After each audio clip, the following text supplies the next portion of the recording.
말씀 함께 읽도록 하겠습니다. 고린도후서 4장 7절에서 11절까지 말씀을 읽겠습니다. 고린도후서 4장 7절에서 11절까지 함께 읽겠습니다. 다 찾으셨으면 저와 한 목소리로 하나님의 말씀을 읽도록 하죠. 시작. 우리가 이 보배를 질그릇에 가졌으니 이는 심히 큰 능력은 하나님께 있고 우리에게 있지 아니함을 알게 하려 함이라. 우리가 사방으로 우겨쌈을 당하여도 쌓이지 아니하며 답답한 일을 당하여도 낙심하지 아니하며 박해를 받아도 버림받지 아니하며 거꾸러뜨림을 당하여도 망하지 아니하고 우리가 항상 예수의 죽음을 몸에 짊어지면 예수의 생명이 또한 우리 몸에 나타나게 하려 함이라. 우리 살아있는 자가 항상 예수를 위하여 죽음에 넘겨지면 예수의 생명이 또한 우리 죽을 육체에 나타나게 하려 함이라. 아멘. 우리는 계속해서 역전시키시는 하나님의 대한 말씀을 묵상하고 있습니다. 오늘도 그 이야기의 한 가지일 것 같습니다. 하나님께서 우리에게 보여주신 사건은 어느 하나 처음부터 평범한 것이 없습니다. 천지 창조의 이야기를 그 처음 사건이라고 말한다면 그 사건이 얼마나 평범하지 않은 사건인지를 여러분은 아실 것입니다. 창조한다라는 단어는 여러분이 익히 아시는 대로 아무것도 없는 곳에서 무언가를 만들어낸다는 뜻입니다. 흔히 들어오신 대로 무로부터의 창조입니다. 무엇 하나가 진화하고 진화해서 무언가가 되는 것이 아니라 아무것도 없었는데, 아무것도 볼품 없었는데, 무엇 하나 건질 만한 게 없는데 거기에서 놀라운 것이 만들어진다는 것이 창조입니다. 흑암과 혼돈 속에 빛과 질서가 생기는 겁니다.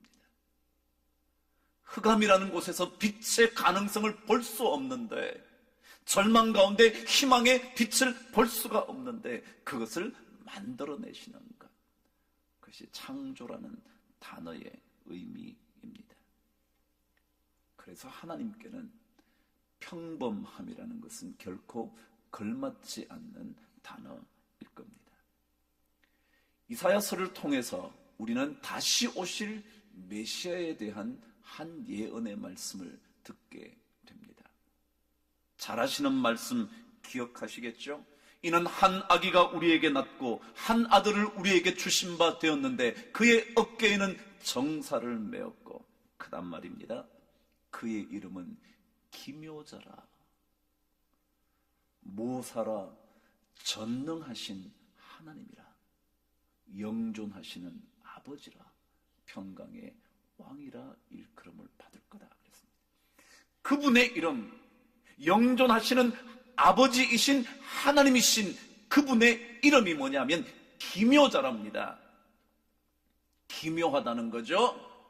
이 기묘하다는 히브리어 단어는 펠레라는 단어인데 이 단어의 뜻이 뭐냐면 비범함이라는 뜻입니다. 그래요. 하나님께는 평범한 것이 없습니다. 하나님께서 일으키신 모든 사건은 평범함을 뛰어넘습니다. 삼손을 갖게 되었던 무렵에 하나님의 사자가 삼손 가정에 오십니다. 그리고는 그의 아버지였던 마노아를 만나죠. 그래서 그 삼손의 아버지가 마노아 그가 하나님의 사자에게 묻습니다. 당신의 이름이 뭐냐고. 그때 하나님의 사자가 어찌 내 이름을 묻냐고. 나의 이름은 기묘니라. 똑같은 거죠. 기묘하다는 겁니다. 비범하다는 거죠. 여러분 그렇죠? 천지창조만이 아니라 성서의 수많은 사건들은 비범한 사건입니다. 한낱 히브리 민족의 노예였던 요셉이 애굽의 총리가 되고, 거대한 홍해의 물결이 갈라져 마른 땅이 되고, 이스라엘 백성들이 걷는 다음에 그 물이 다시 되돌아와 모든 애굽 군대를 덮어버리고, 요단 강물이 양쪽으로 갈라서게 되고, 참으로 엄청난 경이로운 기묘한 사건들의 연속이죠. 지난 시간 말씀을 나눈 것처럼 아사 왕 때 구스 세라 왕의 100만 대군을 무찔렀던 이야기, 히스기야의 아수르 제국을 무찌른 이야기, 나아만 장군의 문둥병이 나았던 이야기, 골리앗을 물리친 어린 소년 다윗의 이야기, 사자굴에 던져뒀던 다니엘과 풀무불에 던져뒀던 세 친구의 이야기, 어느 하나 평범한 사건은 없습니다. 먹을 것이 없어 죽을 순간에도 하나님의 사자를 섬겼던 사르밧 과부의 가루통과 기름병에 그치지 않는 축복이 임한 것, 어느 하나 평범한 사건은 없습니다. 예수 그리스도께서 이 땅에 오신 이후의 사건도 똑같습니다. 동령녀 마리아에게 태어나신, 성령으로 태어나신 그분의 이야기가 어찌 평범한 이야기이겠습니까? 오병이어로 5,000명을 먹이고도 12광주리가 남았다는 이야기가 어찌 평범한 이야기이겠습니까? 죽은 나사로가 다시 붕대를 품고 풀고 살아난 이야기가 어찌 평범한 것입니까? 하나님의 모든 사건은 평범한 사건일 수 없습니다. 그래서 그 하나님을 믿고 있는 우리 모두도 평범한 삶의 주인공이 될 수는 없다는 겁니다. 이게 오늘 핵심입니다. 어느 누구도 예수 그리스도를 만나서 평범한 인생의 주인공이 된다면 그것은 잘못 믿는 겁니다. 왜냐하면 하나님께서 그리스도인을 통하여 이루시는 모든 사건은 비범한 사건이기 때문에 그렇습니다. 그래서 우리도 그 비범한 사건의 주인공이 될 것이기 때문에 그렇습니다. 참 살기 힘들죠? 이 살기 힘든 세상에 발버둥 치면서 사는 것, 당연히 그래야죠. 그러나 그것만으로 그친다면 평범한 삶에 불과할 겁니다. 누구도 그렇게 살 거니까요. 열심히 땀을 흘리는 것, 칭찬받을 만한 일일 겁니다. 그러나 그것으로 그친다면 그 또한 어찌 비범함이 되겠습니까? 어느 누군들 땀 흘려 인생의 길을 개척하려고 하지 않는 사람이 어디 있겠습니까? 자녀를 위하여 부모가 헌신하고 희생하는 것, 마땅히 해야 하는 것입니다. 그것조차 하지 않는 부모가 많은 이 땅에 그런 부모님들 존중받아야 할 겁니다. 그러나 그것만으로 비범한 부모라고 말할 수는 없을 겁니다. 자식을 낳았다면 자식을 양육하고 책임지는 것, 그것을 위하여 헌신과 희생을 하는 것은 우리 부모의 마땅한 의무일 것이기 때문에 그렇습니다. 최선을 다해서 공부를 하고 직장을 갖는 일, 누구나 그렇게 하고 싶고 그렇게 할 수 있는 일인 것, 좋은 것이지만 그것만으로 끝난다면 비범한 일 아닐 겁니다. 그것은 평범한 삶이라 말할 겁니다. 그리스도인들은 하나님을 닮아서, 하나님의 형상을 닮아서, 하나님의 생명의 영을 받아서 그분께서 이루신 모든 사건의 주인공이 된다면 비범한 인생을 사는 사람이어야 합니다. 기사 하나가 눈에 띄었습니다.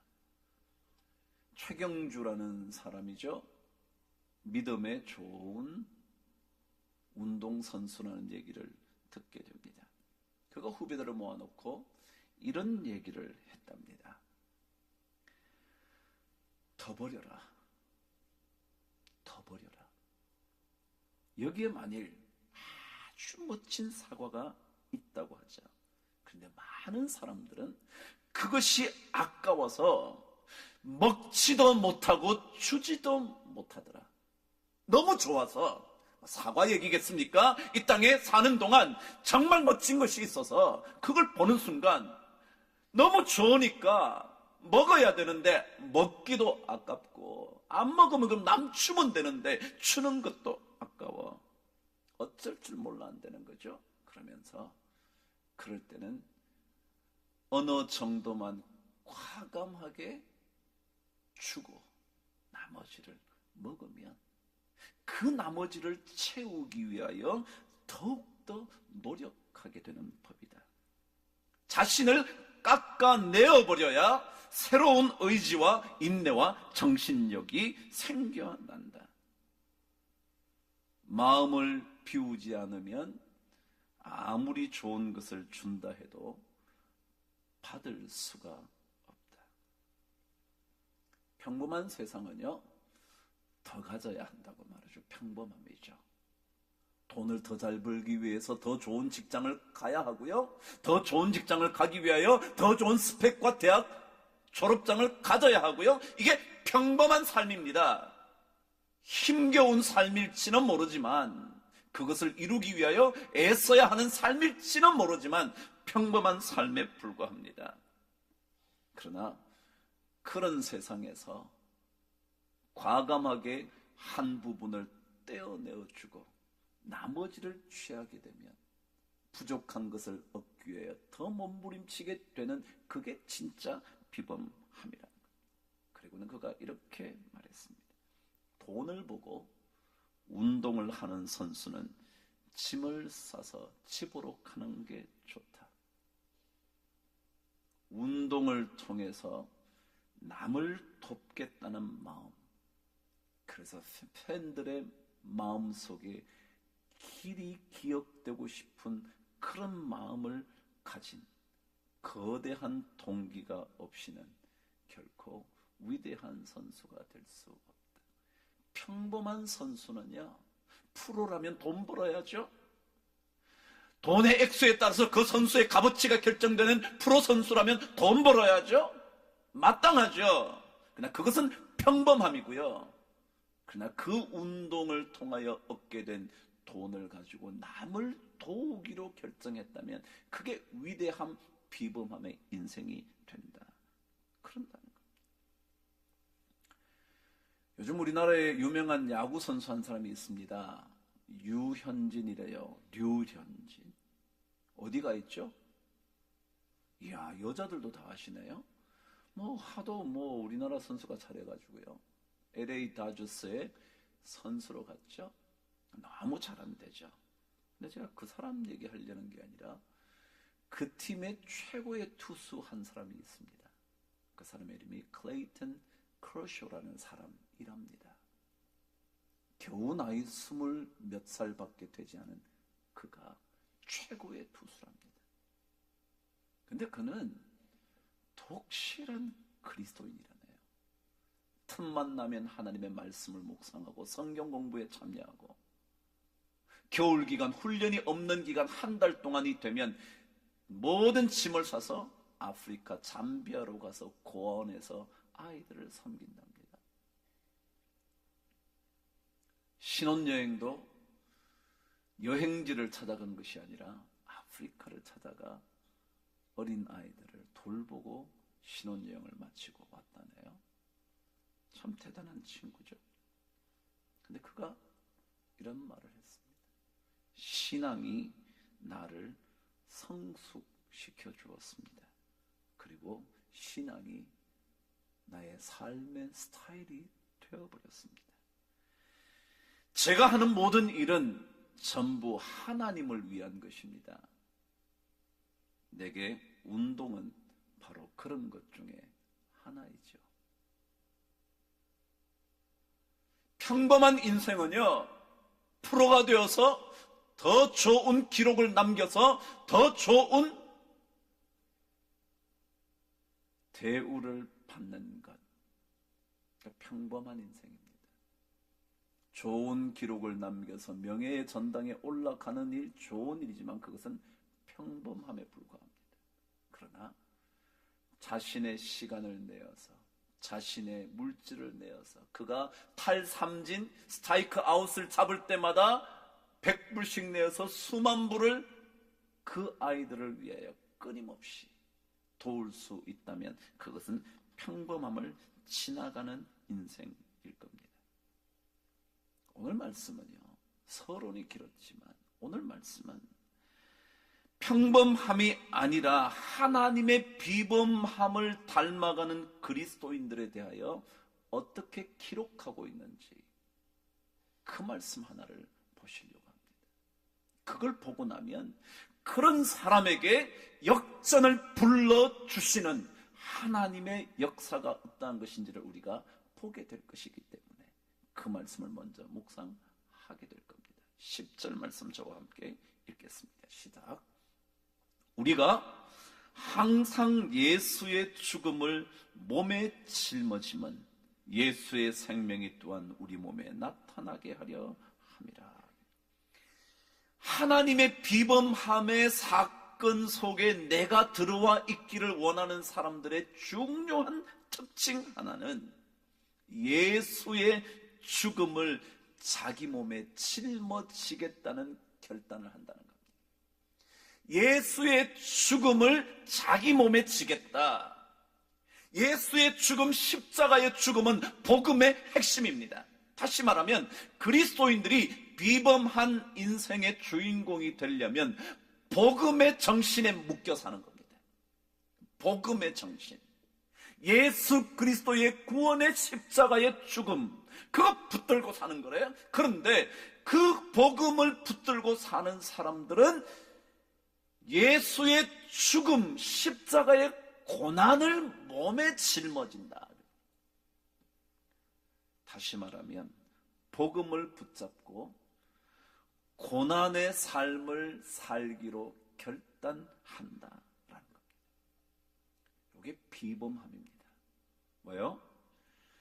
사람들은 전부 다 살려고 몸부림치죠.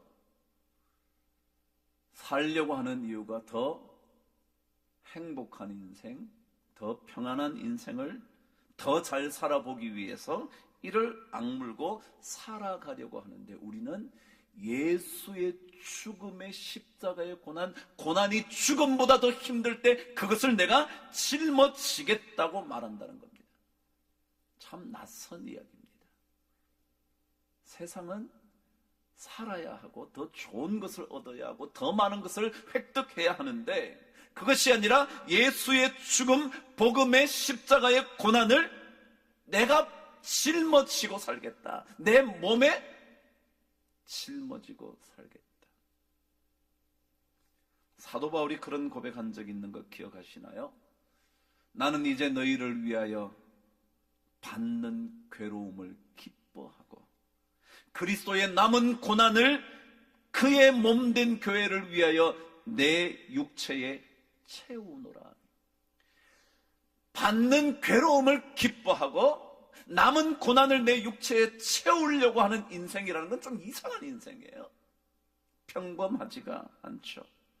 괴로움을 오히려 기쁨으로 여기고 아직까지도 남은 고난이 있다면 그 고난을 내 육체에 채우겠다고 결단하는 이것이 바로 예수의 죽음을 내 몸에 짊어지겠다고 말한다.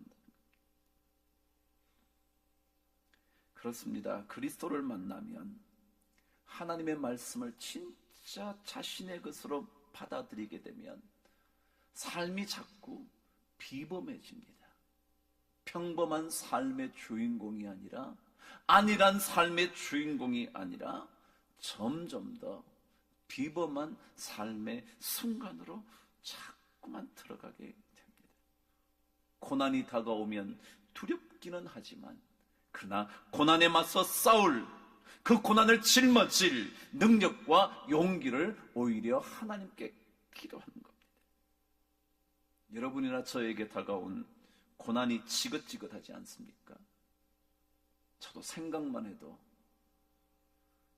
그 생각에서 떠나버리고 싶을 그 정도이지 않습니까? 왜 이렇게 길고 긴 고난의 시간을 여러분의 인생에, 여러분의 가정에, 그리고 우리 교회에 주시는지 하나님을 원망하고 싶을 때가 많지 않습니까?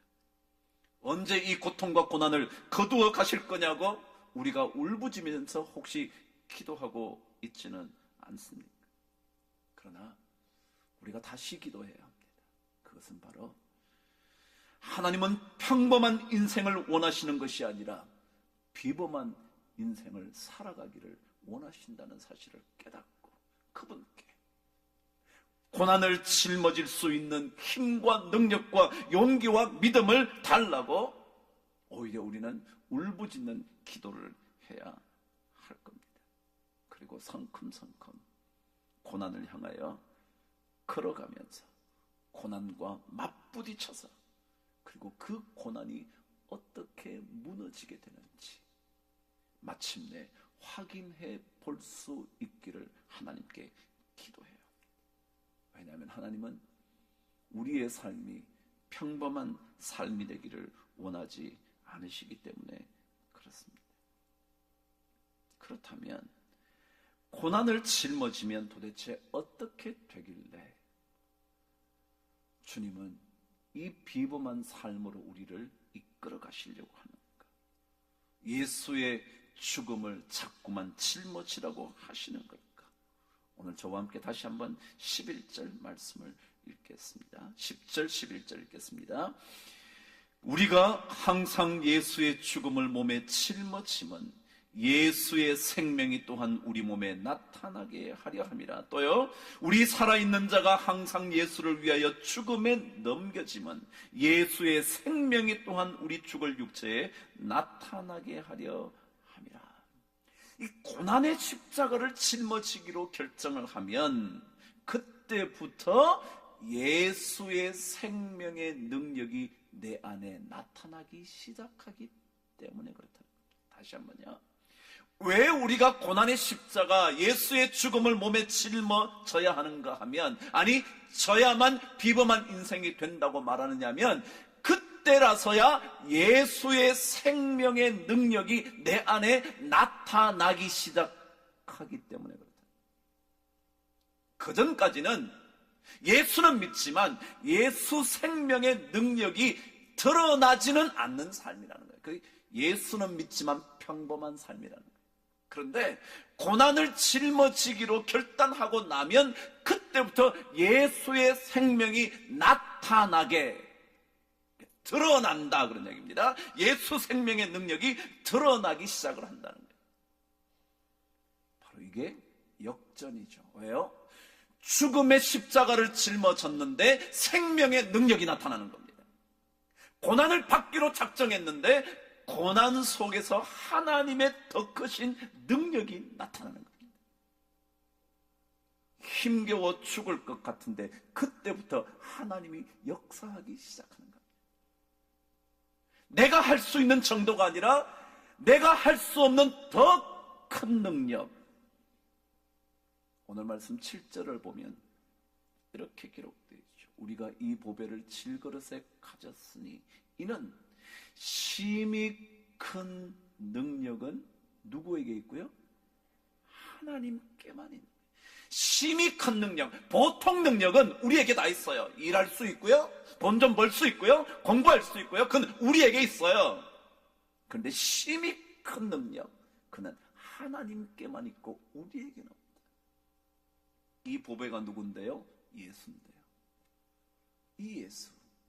이 예수를 우리가 짊어지면 이 예수를 우리 삶에 들어오게 하면 그때부터 생명의 능력이 나타납니다. 고난을 피함으로 안일한 인생의 주인공이 되는 것이 아니라, 그래서 그저 그런 평범한 인생의 주인공이 되는 것이 아니라 고난을 짊어짐으로써 예수의 생명의 능력과 빛을 경험하면 비범한 인생의 주인공이 되기 때문에, 그래서 우리에게 짐을, 십자가의 죽음의 고난의 짐을 짊어지라고 말씀하는 것입니다.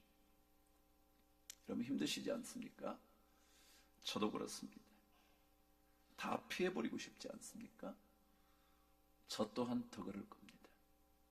그러나 그리스도인들은 그런 사람이 아닙니다. 다시 한번 하나님 앞에 바로 서서 고난을 이기고 고난을 짊어지고 고난을 지고 갈 힘을 달라고 간구함으로 예수 생명의 능력이 우리 안에서 역사할 수 있도록 만드는 것. 그것이 바로 그리스도인들의 비범한 삶인 겁니다. 그래서 바로 이 예수의 생명이 우리 안에서 역사하기 시작할 때, 그때 우리의 삶 속에 더 놀라운 역전의 일들이 막 벌어진다는 사실을 오늘 7절부터 8절, 9절까지 설명을 하는 겁니다. 먼저 7절을 다시 한번 읽어보죠. 시작. 우리가 이 보배를 질그릇에 가졌으니 이는 심히 큰 능력은 하나님께 있고 우리에게 있지 아니함을 알게 하려 함이라. 무슨 얘기냐면 예수님의 능력이 우리 안에 들어오면 그때부터 우리 인생이 질그릇의 인생에서 무슨 그릇으로요? 보배를 담은 그릇으로 바뀌어간다. 질그릇에서 보배 그릇으로. 질그릇이 뭐예요? 진흙 그릇입니다. 진흙 그릇이요. 무슨 뜻일까요? 쉽게 깨어질 수 있는 그런 그릇이다 라는 거죠. 여러분의 인생 얼마나 연약합니까? 쉽게 깨어집니까? 말 한마디에 하루 종일의 감정을 상하게 되고요. 조금만 어려우면 한 달 내내 삶이 불편하고요. 조금만 두려움이 생기면 내 삶의 모든 기쁨이 기쁜 것 하나 없는 것 같은 그런 인생이 되어버리는 깨어지기 쉬운 그릇, 질그릇이죠. 건강도 잘 지키고 있다가 어느 순간 한번 무너지면 아무것도 아닌 질그릇 같은 인생. 명예로운 인생을 사는 것 같다가도 한번 무너지면 수치스러움이 지속되는 그런 인생. 그래서 언제든지 버림받을 수 있는 그런 인생. 그게 질그릇 인생이잖아요. 우리 인생. 좋은 것 같다고도 잘 나가는 것 같다고도 한번 얹자고 그러면 그 다음은 그냥 끝이에요. 뭐 명예로운 직함을 가지고 뭐 이 땅에서 뭐 잘 나가다가도 조그만 시간 지나면 끝이에요. 질그릇 같은 인생. 돈 좀 있다고 펑펑 대지만요, 금방이요. 요즘 뭐 많이 보잖아요. 뭐 잘 나가는 것 같다가 한번 뭐 수사 한번 하고 나면 완전 그래요. 이게 질그릇 같은. 근데 예수 그리스도 그분이 우리 안에 들어오면 질그릇이 보배 그릇이 된다. 보배가 뭐냐 하면요, 다른 것들은 다 포기해도 그것은 포기하지 못하는 거, 그거 보배라 그럽니다. 예를 들자면 말이죠, 불나면 말이죠, 다른 것들은 다 놓고 가는데요, 보배는 들고 가는 거예요. 그건 절대 포기할 수 없고요, 절대 버릴 수 없는 값진 거라는 거예요. 우리 그리스도인들이 절대 버려지지 않는 인생이 되기 위해서는 예수의 십자가의 죽음의 고난을 짊어지겠다고 할 때에만, 그래서 그때 예수의 생명의 능력이 들어올 때만 보배가 되는 겁니다. 보배 그릇이 되는 겁니다. 그래서 아무리 어려운 상황에도 이것만은 놓칠 수 없는, 다시 한번요, the one thing, 이것만은 놓칠 수 없는 그게 보배입니다. 다른 건 다 놓쳐도 예수 그리스도 그분만은 놓칠 수 없다고 할 때 그 안에 능력이 나타나요. 그걸 가리켜 이는 심히 큰 능력은 하나님께 우리에게 있지 아니함을 알게 해주려고. 보통 능력은 다 여러분에게나 저에게나 있어요. 배울 만큼 배웠고요, 살 만큼 살았고요, 경험할 거면 경험했고요, 돈 있을 만큼 좀 있고요, 그냥 그저 그렇게 살다가 갈 수 있고요. 그런데 그 정도 아닌 심히 큰 능력은 예수 그리스도 그분밖에 없으니까 그분이 우리 안에 들어와야 되는데, 그분이 들어오면 그때 우리는 보배 그릇이 되는 거죠. 쉽게 깨어져 버려질 수밖에 없는 질그릇의 인생이 절대로 버릴 수 없는, 포기할 수 없는 그런 인생이 되는 거죠. 그걸 가리켜 설명을 이렇게 했죠. 8절, 9절 저와 함께 읽겠습니다. 시작. 우리가 사방으로 우겨쌈을 당하여도 쌓이지 아니하며 답답한 일을 당하여도 낙심하지 아니하며 박해를 받아도 버림받지 아니하며 거꾸로 뜨림을 당하여도 망하지 아니하는 그런 인생이 된다.